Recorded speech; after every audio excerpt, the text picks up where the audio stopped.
Sénégal, bonjour. Voilà ce qu'il y a lieu de dire en lisant la tribune. Le journal du groupe des médias, en tout cas, révèle accusation de viol répétitif sur une masseuse. Viol répétitif diam. En tout cas, Ousmane Sonko dénonce un complot au sommet. Voilà le titre qui barre la une de tribune. Le journal du groupe des médias de nous renseigner que Ndeketeyo, Ousmane Sonko, le leader de Pastef, les Patriotes, pointe du doigt Félix Diom, comprenez Tony. En tout cas, convoqué à la section recherche ce lundi, il n'ira pas répondre, nous livre tribune. Le journal du groupe des médias d'ajouter, il attend la levée de son immunité parlementaire. Alors pourquoi il s'est rendu au salon de massage? Voilà ce qu'explique ou tente d'expliquer tribune dans ses colonnes. Que retenir d'autre d'après le journal du groupe des médias, sinon le soutien des leaders de l'opposition au leader de Pastef, les Patriotes, Ousmane Sonko. Sonko, Ousmane qui fait la une de l'As quotidien. Le journal en tout cas révèle, section de recherche de Koloban, l'étau se resserre autour de Sonko. Aïouaï Samboy, sommes-nous tentés de dire. En tout cas, l'As quotidien d'indiquer, la section recherche veut faire des prélèvements sur le leader de Pastef, les Patriotes. En tout cas, les gendarmes n'entendent pas. Alors là, pas du tout,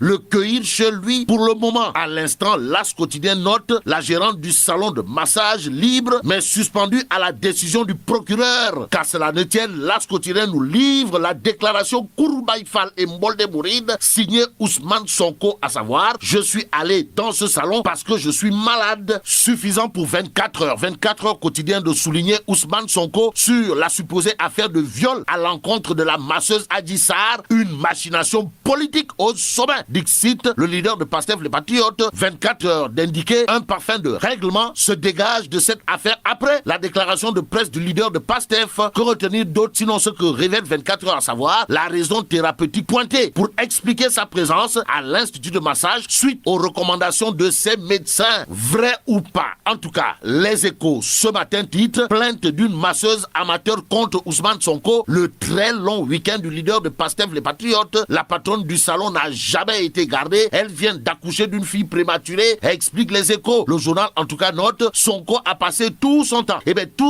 à préparer sa défense avec 6 ténors du barreau. Maître Borso Pouy refuse de défendre toutes les deux parties, explique les Échos. En attendant, le journal a sa une au chapitre de la sortie du leader de Pastef, les Patriotes, sur les accusations pointées contre lui révèle Sonko se tire une balle et appelle à la résistance. Mais le plat de résistance de Direct News gravite autour des propos de Maître Bassirou Baldé, avocat, qui dit billahi, wallahi, tallahi, on a torturé ma cliente pour qu'elle change de version. Y a-t-il lieu de dire Oskei ou Tchei? Bon, retenons d'autres propos du frère de la propriétaire du salon mis en cause, à savoir, on a proposé 40 millions de francs CFA à ma sœur pour enfoncer Sonko. Aïe ouaille.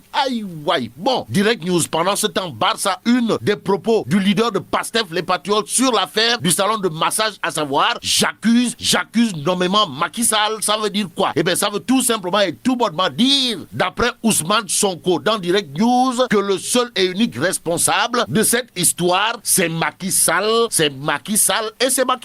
En tout cas, l'évidence quotidienne pour sa part révèle l'accusation de viol contre le leader du Pastef. Ousmane Sonko charge Macky Sall. Le leader de Pastef refuse de déférer à la convocation de la section recherche, à la recherche de la vérité, rien que la vérité, toute la vérité. L'évidence l'est. Le journal de noter que le frère du propriétaire de Suite Botispa affirme qu'on a proposé 40 millions de francs CFA à sa sœur pour qu'elle enfonce Sonko. Suffisant pour l'exclusif d'indiquer sale coup sur le dos du maquis. Il est question de quoi? Eh bien, de l'affaire de viol visant Ousmane Sonko. Bon, un parfum de règlement de compte personnel et où politique se dégage d'après l'exclusif. Le journal de noter 40 millions de francs CFA. 40 millions proposés à la patronne de la masseuse pour piéger le député. Pour l'instant, l'exclusif parle d'une histoire de violeuse qui crie au violeur. En tout cas, Adji, la consentante, Sonko, l'abusé. Voilà ce que retient l'exclusif. Que retenir d'autre sinon la violence, contrainte, menace, surprise, les 4 conditions du code pénal pour caractériser le délit de viol. Viol ou pas? Bon, Vox Populi titre, accusation et menace de mort. Sonko livre son bulletin médical pour se blanchir en dénonçant un complot ourdi par Macky Sall. À chaque fois, il y avait 2 filles dans la salle pour s'occuper de moi. Dixit Ousmane Sonko dans Vox Populi. Le journal de souligner d'autres propos du leader de PASTEF, les Patriotes, à savoir: nous invitons tous les Sénégalais à se tenir prêts. Le combat s'annonce mortel. Mortel diam. Bon, passons à Réumi Quotidien qui titre: Force Covid-19, tout sur les financements reçus et les dépenses effectuées. Et en effectuant tout, on a tout dans Réumi Quotidien. Source A pour sa part des titrés: lutte contre la Covid-19 dans les établissements scolaires, 1,58 milliard de francs CFA décaissés. En tout cas, source A de souligner, avec les 16 morts enregistrés ce week-end, le Sénégal est à 8 cercueils de la barre des 700 décès. Et pendant ce temps, Tribune, le journal, parle d'une histoire assez bizarre de chez bizarre. Il s'agit de quoi encore? Eh bien, de la sage-femme Famambaye qui perd la vie, faute d'oxygène et de place entre Thiès et Dakar. Mais là, tu donges de. Ouh, Founou Djamati. Bon, vive le Sénégal.